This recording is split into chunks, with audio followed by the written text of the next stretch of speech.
राम राम किसान भाइयों, स्वागत है आपका मेरे YouTube चैनल मौर्या देसी किसान में। किसान भाइयों, अगर आप मौर्या देसी किसान चैनल पर नए हैं तो कृपया करके चैनल को सब्सक्राइब जरूर कर लें।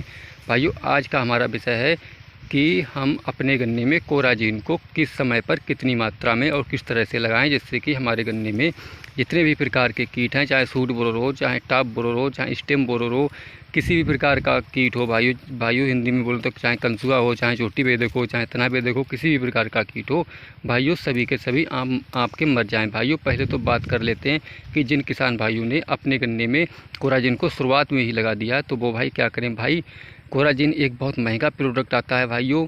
बहुत से किसान भाई तो बेचारे ऐसे होते हैं कि उन्हें लेने में काफ़ी दिक्कत भी होती है। इसीलिए किसान भाइयों, आप कोराजीन को हमेशा मई के लास्ट में और जून के प्रारंभ में ही लगाएं, क्योंकि भाइयों तब तक आप लगाएंगे और आपके गन्ने में टिलरिंग भी अच्छी खासी हो चुकी होगी और आपके गन्ने में अच्छी खासी बढ़वार भी हो चुकी होगी। क्योंकि भाई कंपनी भी यही बोलती है कि कोराजीन को बरसात के समय में ही लगाएँ, जब आपके गन्ने में अच्छी खासी टिलरिंग हो जाए।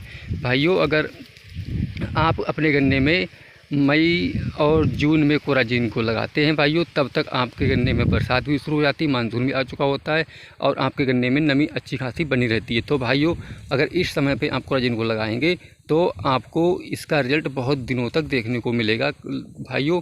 और अगर जो किसान भाई शुरुआत में ही कोराजीन को लगा देते हैं तो वो भाई इतना अच्छा रिजल्ट इसका नहीं ले पाते हैं भाइयों, क्योंकि जाहिर सी बात है कोराजीन लगाने के बाद उस समय टिलरिंग तो होती नहीं है, तो आपको ओठ आने पर गन्ने की खुदाई भी जरूर करवानी पड़ती है। जब गन्ने की खुदाई करवाते हैं उसके बाद गन्ने को घास सूखने के लिए पड़ा रहने देते हैं। जब घास के लिए सूखने के लिए पड़ा रहने देते हैं तब भाई जाहिर सी बात है कि गन्ने में नमी चली जाएगी। जब नमी चली जाएगी तो कोराजीन का भी असर धीरे धीरे ख़त्म होने लगेगा। इसीलिए भाइयों, हमेशा ध्यान रखें कोराजीन को मई और जून तक ही लगाएँ भाइयों, मई जून में ही लगाएँ भाइयों। कोराजीन में जो टेक्निकल होता है उसका नाम क्लोरानेंट्रीनिलीप्रोल होता है भाइयों, जो 18.5% WW फार्म में होता है भाइयों।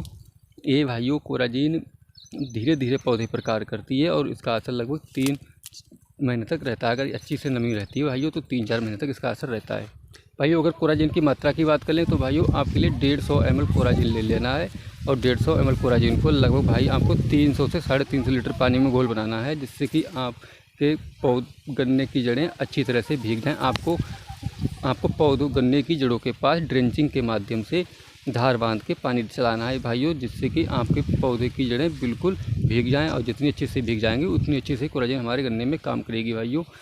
इसीलिए भाइयों, आप घोल बनाने में पानी की कंजूसी बिल्कुल ना करें। जितना हो सके लगभग 350 लीटर से पानी तो बिल्कुल कम ना लें भाइयों। अगर आपने अच्छी तरह से जड़ों को भिगो दिया भाइयों तो आपके गन्ने में कोराजीन बहुत ही अच्छा रिजल्ट लाएगी। और भाइयों, अगर आपने अच्छी तरह से नमी बनाकर रखी अपने गन्ने में, तब आपके गन्ने में इसका रिजल्ट 3 से 4 महीने तक देखने को मिलेगा। आने के बाद आपके गन्ने में लगभग 15 दिनों के बाद ये धीरे धीरे सिस्टमेटिक होती है, धीरे धीरे काम करना शुरू कर देती है और आपके कीड़े को मारने लगती है। और भाइयों, इसको लगाने के बाद एक ये भी फ़ायदा होता है कि आपके गन्ने की ग्रोथ बहुत अच्छी तरह से होती है भाई। जैसे कि आप माइक्रो न्यूट्रिएंट डालते हैं, उसी प्रकार से कोराजीन लगाने के बाद भी जो माइक्रो न्यूट्रिएंट से ग्रोथ होती है वही भाइयों लगभग कोराजीन लगाने के बाद भी आपके गन्ने में उसी प्रकार से ग्रोथ होकर चलती है। तो इसीलिए किसान भाइयों, मैं आपसे यही कहूँगा कि आप इस तरह से कोराजीन को लगाएं, जिससे कि आप अपने गन्ने में अच्छी तरह से कीटों का खात्मा कर सकें। अगर भाइयों मेरी वीडियो आपको पसंद आई हो तो मेरे चैनल मौर्या देसी किसान को सब्सक्राइब जरूर कर लें, मेरे वीडियो को शेयर कर लें भाइयों। जय हिंद, जय भारत, जय किसान।